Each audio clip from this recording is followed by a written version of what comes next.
अरू गुफाहरू ट्रेकिङ गरौँ होइन यहाँ गुफा छ कि अनि माथि गुफा यहाँ कति हो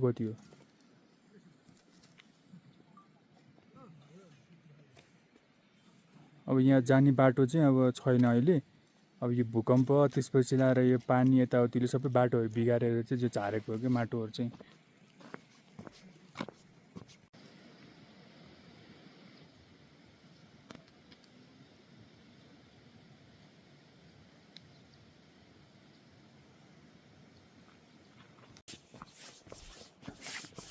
यो अब गए जाने गुफाको नाम चाहिँ के छ भन्दा हाम्रो चाहिँ फुमाङ्बो भन्छ के भन्छ फुमाङ्बो माङ्बो माङ्बो धेरै गुफा भनेको होइन तर ठ्याक्कै यसको एक्ज्याक्ट नाम चाहिँ छैन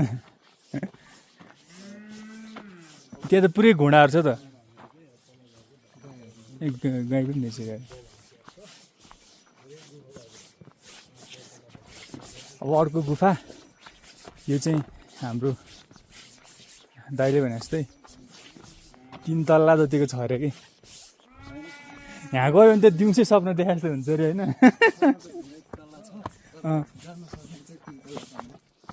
उसो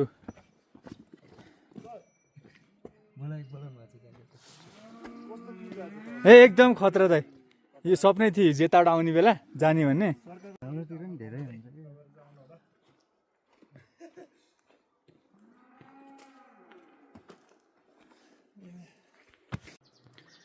सो हामी करिब नजिकै छौँ यहाँ देखिन सकिन्छ गुफा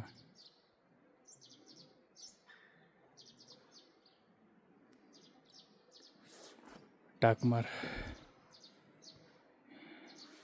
अब अहिले चाहिँ जनसङ्ख्या छैन पपुलेसन इज नट हायर किनभने सबैजनाले चाहिँ अब युवाहरूले चाहिँ गाउँ छोडिसके बचेको भनेको चाहिँ बुढा पाखाहरू नै हो तर यति राम्रो ठाउँ छ कि प्रमोसन नभएर चाहिँ सोचेको जस्तो चाहिँ डेभलपमेन्ट छैन कि त्यो वुमेन एक्टिभनेस भनौँ न मान्छे एकदमै बिरलै भेटिन्छ कि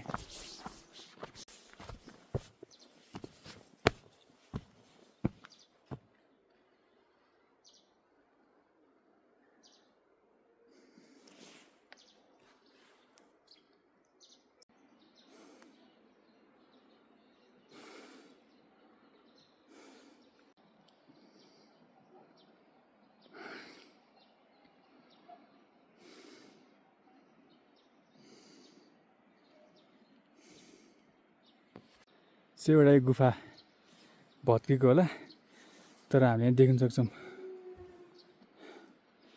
एउटा झ्याल जस्तो दुईटा रुमको बिचमा यति गाह्रो छ कि चढ्न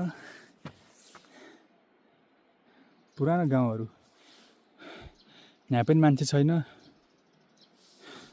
गुफामा चाहिँ माटोको इँटा नै लगाएको छ यो त भनेपछि भर मान्छे लग्यो होला होइन कि ए त्यो पोपहरू पनि 8th सेन्चुरी हो यो नयाँ मान्छेहरूले गरे होइन यो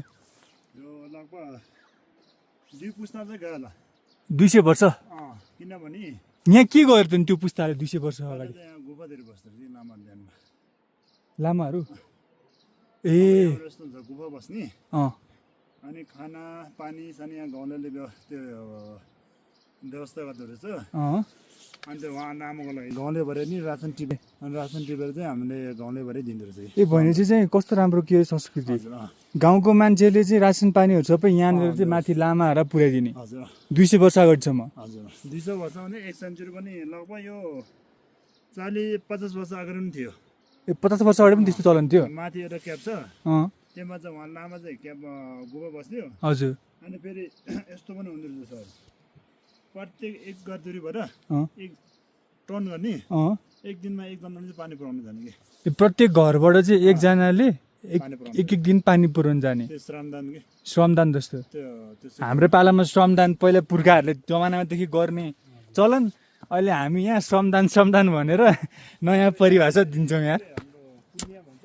अँ पुण्य कमाउने भन्छ कि। पुण्य कमाउने हजुर। ए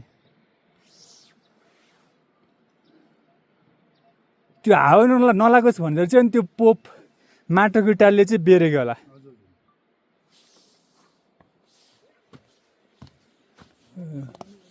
ल फाइनली आइपुग्यौँ हौ। अಯ್या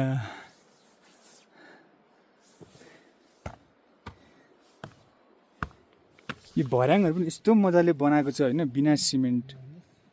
दाइ त्यहाँ भर्याङ यस्तो हुनु पऱ्यो क्या, हजुर एकदम त्यो उताको बाटोमा हेर्नु न सबै यो सिमेन्ट जस्तो छ नि, हेर्नु नि होइन। ल स्वर्गको ओहो दाइ पहिला कताबाट जाने?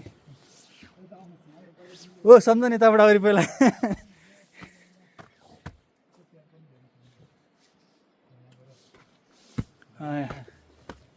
तल गाउँमा पनि हेर्न सक्नुहुन्छ।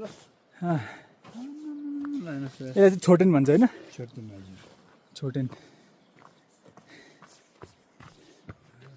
गुफै गुफा छ, माथिसम्म छ यार। यो आज यहाँ 2 तला मात्रै जान सकेको छ, अँ माथि टपमा जान सकेको छैन कि। ए तल यो सबै बाटो त रहेछ नि, हेर्नुहोस् न तपाईँ। पहिला गुफा भित्रै बाटो छ कि। यसो यहाँ गुफा र पछि यो सानो छ नि भएन, त्यसरी बाटो गएर यसरी त्यसरी फेरि माथि यसरी गरेर माथिसम्मै पुग्ने कि। अब अहिले बिस्तारै भत्किँदा यहाँको जियोलोजी के छ भन्दाखेरि चाहिँ एउटा पाहाड ठ्याक्कै झर्छ कि केही समयपछि, त्यसले बिगार्ने रहेछ कि। कस्तो सर भनेर अँ सालले एकचोटि फेरि रिपेयर गर्नु छ। मलाई जहाँसम्म लाग्छ मैले बुझेको भूगोल अनुसार चाहिँ नि यो क्र्याकहरू देखिन्छ नि, तपाईँले हेर्नु त्यहाँनिर चाहिँ नि यो होइन। अनि यो कति 50 वर्ष 100 वर्षपछि त झर्ने हो नि त यो। अनि एउटा पक्रेटा झर्छ अनि यो अहिले हामीले देखिने भनेको त्यो बिचको गुफाको बिचको भागतिरको त होला नि, सुरुदेखिको त छैन होला एकदमै। यहाँ खाली छ नि, हेर्नु न होइन। त्यहाँनिर हेऱ्यो त्यहाँनिर तल हेर्ने पनि बगिरहेको छ त्यो होइन। जमिन पुरै झऱ्यो। यो झर्ने प्याटर्नले गर्दा हो कि।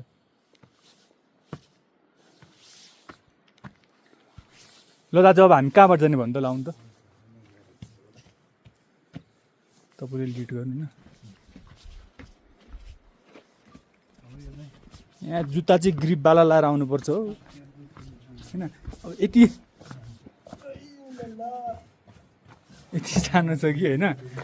यसको नाप हेर्ने हो भने यसको यो चौडाइ छ होला ठुलो भागमा 2 फिट है, सानो भागमा तपाईँको 1 फिट, हाइट छ तपाईँको 2 fit 6 inch, height is 2 fit 6 inch. अब यत्रोबाट छिर्नुपर्छ कि।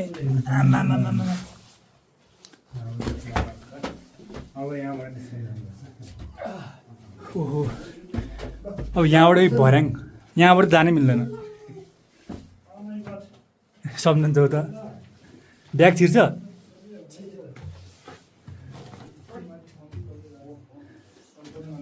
यो चाहिँ 1 तलाबाट अब हामी 2 तला गइरहेछौँ है।